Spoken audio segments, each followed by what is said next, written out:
Oh, hi there. This is Matthew. I'm playing a game that I played a long time ago called Overlord. It's one of those games that came out, I think 2005, around that time. Um, it's one of the first games I had played on my first gaming PC, quote unquote.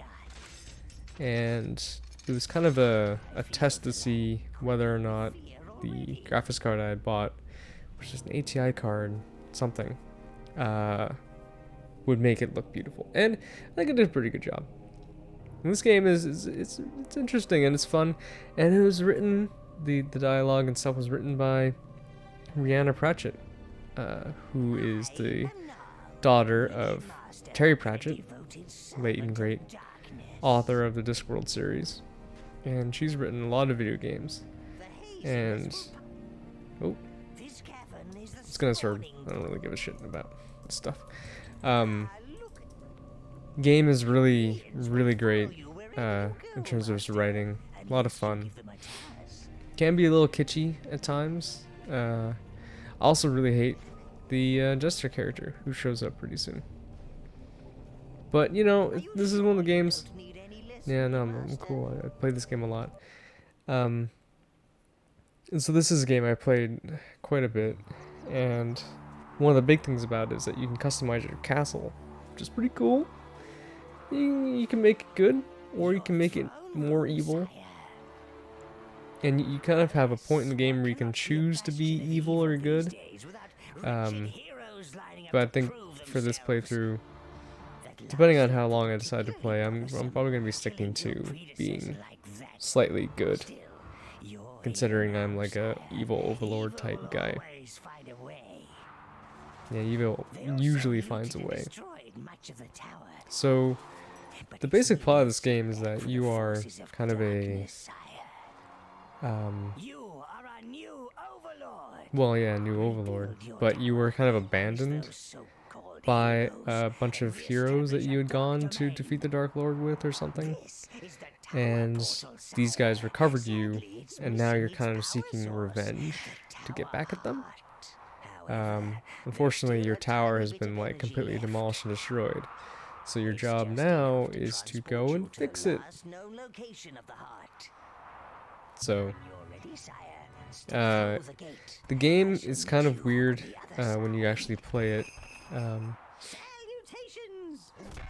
hate that guy. It's kind of a mixture of, how to describe it, like a third-person action game mixed with Pikmin, which I'll show you in just a minute. It's a very interesting system that you have with the minions in the game. Like, it takes a little bit of time to get used to it, mainly because you can use your mouse. You can use your mouse to whoa. You can use your mouse to control your minions with quite a bit of precision, which is surprising. There's a lot of talking in this game. So I'll show you what I mean in just a sec. So, what was it? Warcraft reference there. So I'm holding just left click, which sends them in a direction to go attack. Right click calls them back. Makes like a cool sound. And if you hold left and right together, you can actually control them and run them around. Q usually puts down like a flag where you can like leave them, but I guess I don't have that as an option yet. But this option is really useful because later on in the game you start fighting enemies that can like use projectiles and you have to like get to them. So Harflings. So using your mouse is really critical in making sure that your little minions here don't like get murdered by a bunch of halflings who are chucking bullshit at you. What else is there? I don't know. The game story is fine. It's a pretty challenging game, I think. The other Overlord games that have come out since aren't that great in my opinion. I did a review a little while ago of There's like this multiplayer Overlord game that had come out recently. Not great, in my opinion. Just wasn't a lot of fun. Tried rebooting the series. I don't know if Rhianna Pratchett was involved in the writing in it, but there wasn't much of it to begin with, so yeah. This is kind of like the ultimate Overlord game. Lots of people talking. So the brown minions are pretty cool because their main thing is that, as you can see them in the distance there, they can pick up items and power themselves up that way. That's where their versatility really comes in handy.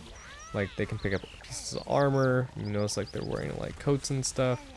So they can get pretty powerful, and they can even pick up like weapons and stuff dropped by boss enemies and armor. Not that that really does too much, but yeah, look at that evil energy. I don't know who plays him, his voice actor, but he's very good. Really do enjoy his character, but it can be a little overwhelming at times, especially near the start where you're getting your claw held throughout the entire start of the game. The building part of the game is a really big part of the experience, where you get to rebuild your tower, and you get a lot of options in doing that. And that's where, you know, there's all this like pumpkin murder that's happening, but what happens is later in the game, or as we start going, we start destroying boxes, which gets us money, and we can use that money to buy stuff. Usually like cool statues and things like that for your base. So again, there's kind of two ways you can go about your base too. Evil decor and sort of more regal decor. It all kind of depends on who you choose to be your partner in crime in this whole situation later on in the game. Giblet, I see you pretending to hold it with one claw. Hold your share, Gubbin, you useless sack of pus. Yeah, these minions don't tend to last very long, unfortunately. So that's first objective done. So now we can go back and at this point the game, like right after the second sort of mission, the game stops holding your hand so much, which is good. And then, yeah, basically the Tower Heart allows you to travel wherever you want to go in your kingdom. And now, gonna go back to Mill Hill, and we're gonna go get the crane, which will help us rebuild our tower. Then after that, you're kind of like, do whatever the hell you want, basically, in the game. Part of what happened in that last cutscene, which I skipped through, and I honestly not a big fan of cutscenes. I got a upgrade that gives me now 10 minions instead of 5. And I think in the game you can get about a maximum of 40 minions. I want to say a little bit more. Eventually you're able to upgrade your weapons and your helmet and your armor. If you upgrade... Harflings? Pretty sure this game came out in like relative proximity to... Shut up, you also get magic. Pretty sure this game came out like relatively close in proximity to Lord of the Rings. Hence why halflings and the sort of Shire style. Setting is your first sort of go-to part in this game. What was I saying before? I don't remember. Whatever. It's a good game. And it's like $3 right now on GOG. And that's pretty good. You do get magic, which is really useful. And you get better magic as you go in the game. I only have 14 coins, that's terrible. I tend to use magic a lot in the game. It kind of is a little boring at times if you choose to go a certain way with your weapon upgrades that involve taking you know, using things like magic refilling properties of weapons and stuff. That can make the game kind of boring because you can just sort of sit around and snipe enemies as you go. Yeah. And there are different ways of you to gain evil. The biggest way is to start just killing everyone. So if you target someone, you can just kill this dude if you wish to. It's not like much happens if you do that, really. Like, your evil range just goes up, which is down here.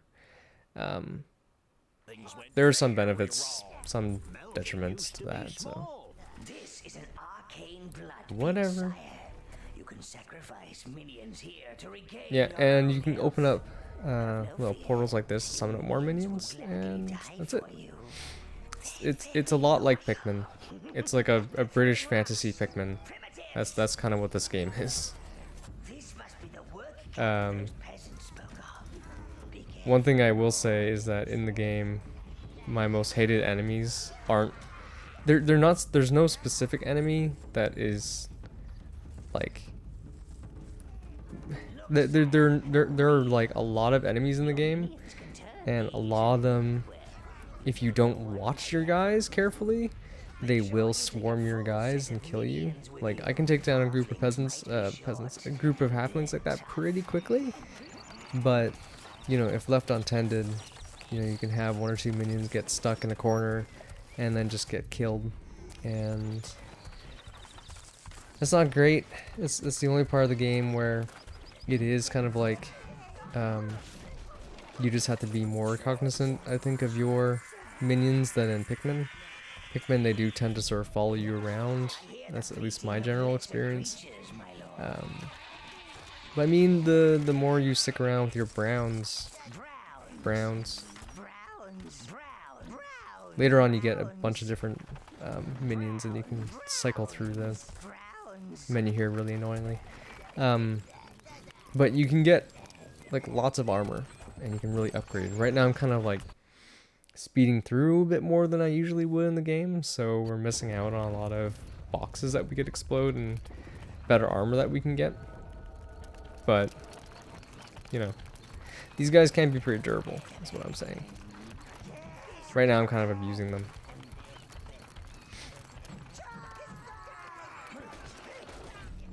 But I think in general, the worst enemies to fight are any of them that have projectiles. Those are absolutely the worst types of enemies in the game.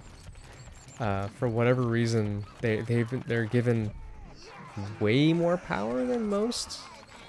Like, these little halflings are just throwing bricks.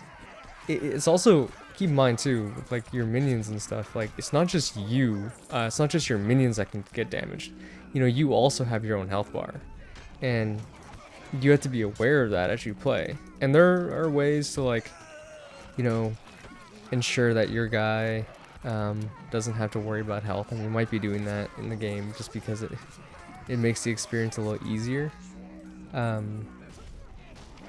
But you know, those little hurled bricks can do a lot of damage to you, and very quickly too, if you have like a bunch of halflings throwing stuff at you.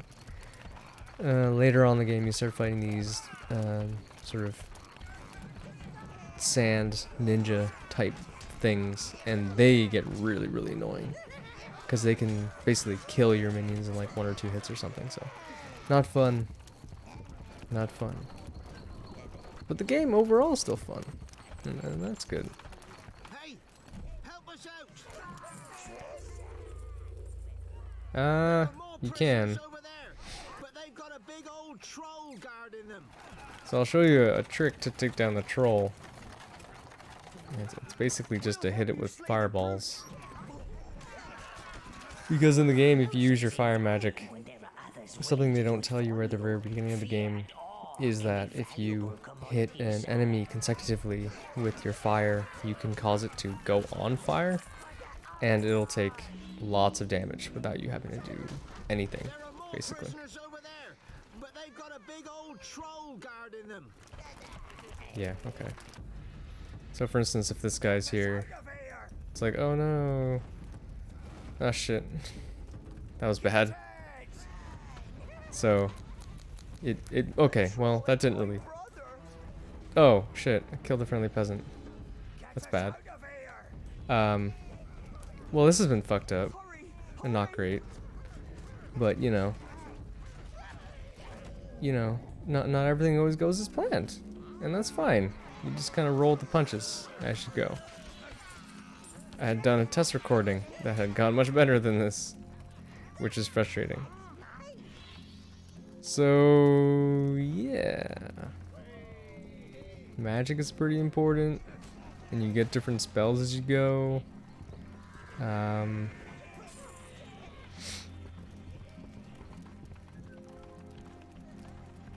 Overall, the game's pretty smooth, which is good. I mean, not unexpected, given this is like a GOG release, and GOG does really good work. Making sure games do work. Can't say the same for the Steam release of the game, which I haven't really played too much of.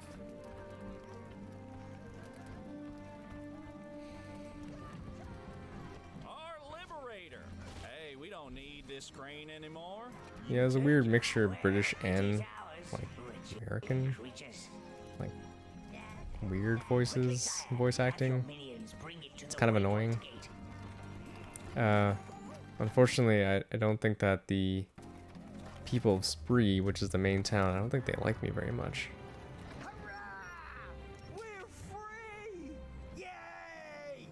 I hope they're friendly, but we'll see when we get there. Not like it makes much of a difference. The main thing that you can remember if you play this game and you want to make sure that you don't kill enemies or friendlies or whatever, is don't hold shift, because shift is the target button, and often it'll not discriminate between you targeting good guys or bad guys, so that can be somewhat frustrating.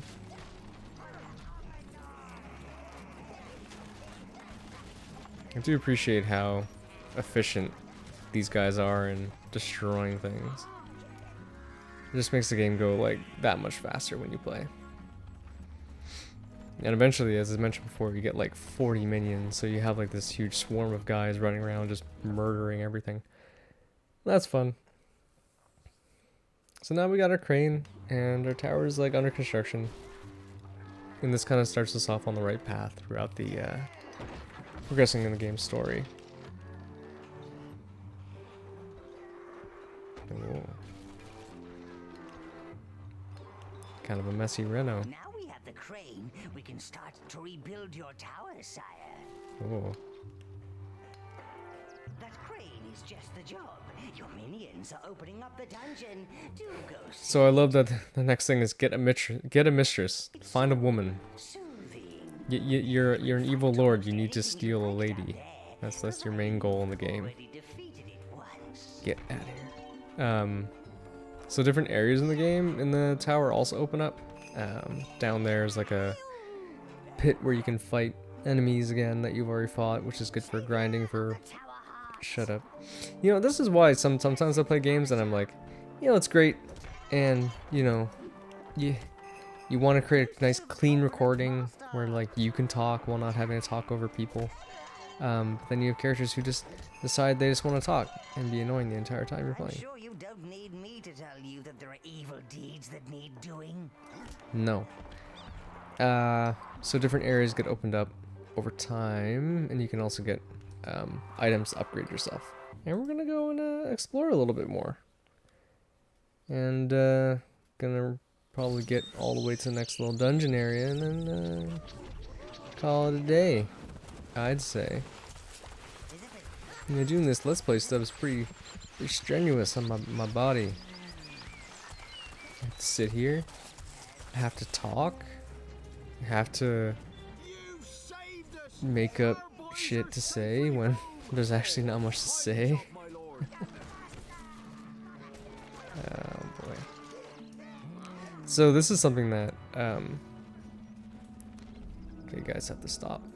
That's really important in the game. So alcohol is a upgrade for your minions. It's a very temporary one, but if you can see, they're very shiny, but that means they have, I believe, double the strength of regular minions. It lasts for like seconds, but it's very, very, very helpful later in the game. Unfortunately, when you go and end up fighting a bunch of dwarves, they can also get drunk, and that powers them up. They get very strong. But yeah, it's kind of, I think, one of the only examples where you actually get a temporary upgrade for your minions. I don't think there's anything else that you really get like that in the game. What's back here? Ooh. I don't remember this being here. You can get spells that can upgrade your minions as well, so I guess that's what this is. I don't remember if I've ever found that. So good on me, exploring the world. Let's see what that is. It might be something that causes enemies to panic and run away. I know that's one of the mind control ones that I had gotten in the past. Congratulations, sire. You have found a new Domination spell. I'm guessing that does something where it allows you to control enemies, but well, let's see. Let's bring it back. See what happens. So this is one thing that I do find kind of annoying, is that in this area specifically, your minions do have to bring it all the way back to the tower, where you entered into the area. So it's a pretty long walk. I kind of wish that there were like drop-off points littered throughout the level, but there aren't. But just a few seconds, not a big deal. I'm not sure if I can get the spell and use it right now, though. Let's see what that does. Slow. Ooh. This spell will slow down advancing enemies, giving you more time to make them very dead. That's pretty good. But I'm gonna stick with the fire spell currently. Let's go through spree. You for a second. We were just having a little fun with you earlier. No offense, eh? Yeah, no offense. Don't worry about me. I'm gonna name a pumpkin after you. Oh, great, thank you. So I'll have to kill more halflings. One thing that you can do in the game, and this comes after you start upgrading the Overlord a little bit while you play, is you end up, at least at the beginning of the game, relying on your minions a lot to do your killing, and that's not something that lasts that long into the game. Eventually you get basically to be so powerful that you can just run into a group of enemies on your own and take down most people. It does take a while for you to get there, though. But once you do, it's I don't know, like, I think a lot about Pikmin when I play this game. Olimar and Louis from the second game. I think in the second game they can get something like a boxing glove or something that you can get that powers up your punches that you can use in the game. But that's like taken to the nth degree here, where you can like get lots of stuff to make you powerful. Alright. Looks like they're preparing a party down there. We should hurry up, sire. Don't want to You gotta miss crash the Harfling party. Browns. And I had to make a choice in the game as well, which is pretty, in my mind, pretty hard to make. Not an easy choice, honestly. I have to choose between what type of weapon I want to specialize in, because there's a whole bunch of different kinds. So this is what I was trying to show you before with this guy, is if you set him on fire, you can do like a lot of damage, and that saves your minions from getting killed, basically. I said before, your minions are pretty hardy, and you don't really have to worry about them too much. You can see, well, before, there was some like kind of meat looking stuff on the bench. The meat, I believe, actually heals your minions if they've taken damage from enemies. So, your minions can take certain numbers of hits. And Seems that we won't be joining the party no, just not yet. While they're busy here, perhaps we should find out where those greedy devils have hidden Spree's food. That's in the next area. We're gonna get there.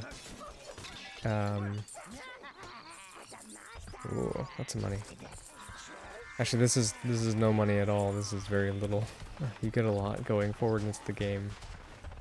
This game reminds me a lot of Fable, actually, thinking about it now. Just the look and style of everything.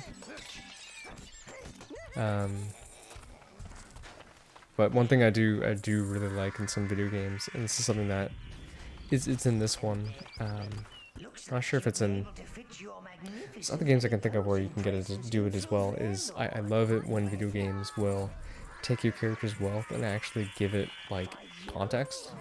So in the game you eventually get a room that has your hoard in it, and it's hilarious to see you go, you know, up and down as you spend money, make money, and eventually it's just like gold piled to the ceiling, and I think that's a lot of fun. I'm trying to think of like what other games are out there that has that. But that's always a thing that I've always loved seeing in video games. Go for 5 more minutes here and call it a day. Areas like this, for instance, are really challenging because, you know, as I said before, your minion's gonna take a certain number of hits, right? And if you're standing here and you guys are fighting, and you know they're taking down a bunch of other little halflings here, but you have some dude up there who's throwing bricks. If he hits like your minion with the 2 bricks or something, then suddenly that minion's just dead, and you're down a bunch of power. Because right now at the start of the game, each minion represents like 1/10 of that 191 power meter that you see over here. Like, this is how strong your minions are, and to lose one of those is a big deal. And when you go into your next fight, you have less power, and you know you start, like, your losses start piling up. So I think I've kind of gone to be about as powerful as I can be in this situation.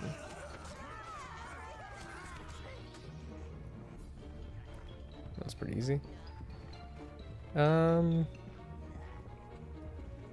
Generally, at this point in the game, most regular enemies that aren't projectile ones are pretty harmless.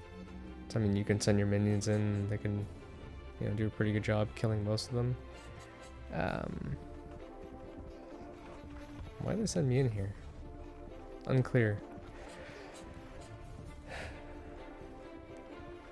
I think if I go back out, the another door is opened up or something like that.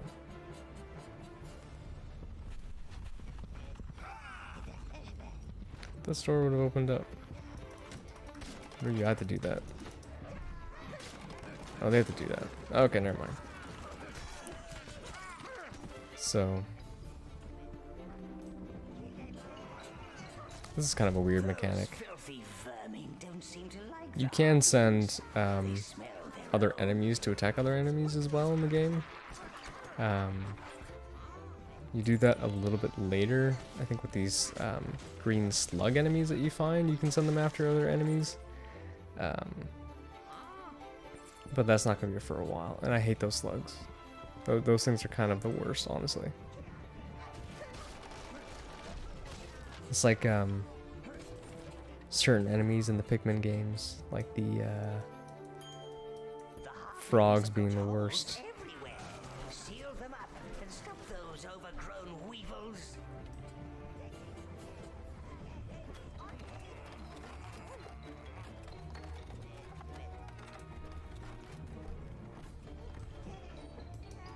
Oh.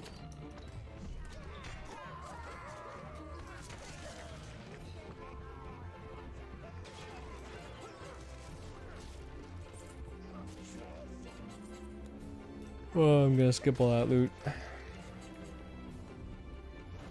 Just goes like super against most what I believe in. It breaks my heart to make that loot not be there. Those guys can be really bad. Spear wielding guys. It's kind of weird. They just sort of run toward you and kind of cause damage as they go, which is not ideal. Okay. It's hard to get out of the mindset of, you know, not pillaging everything. It's just a little bit too much fun.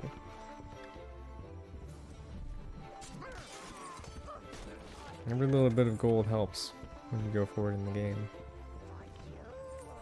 But you can come back to these areas and the gold and chests will respawn, so you can just come back and farm more.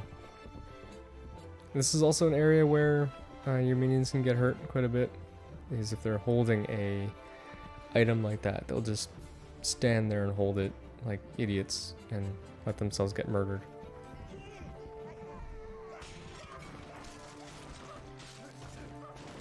So right now one of the dangers is that because those guys are heading back, because those 5 minions are going back to bring that back, I'm down to half in terms of my power. I just got a little bit of a hit of gold there, which is nice. But I think probably gonna call it a night here. I'll see about keeping it going. Go kill Melvin. He's not a lot of fun as a boss, I'll tell you that for free. I hate that guy. But there are little things that happen in your dungeon tower as you go. Those... Yeah, I really hate this guy. Your spells eventually show up along those sort of circular indentations up there. If you hit him 3 times, it sort of just fucks off. And you know, you can get your thrones and stuff like that, and your little minion devices start piling up here, which are fun. So that one increases like how much mana you have, that one increases how much health you have, and that one increases how many minions you can take control of. So yeah, as soon as things start building up, I don't have a forge yet, you crazy guy. But you start building things up and it gets pretty cool. So, yeah, good game, and I'll keep playing it. All right. Until next time.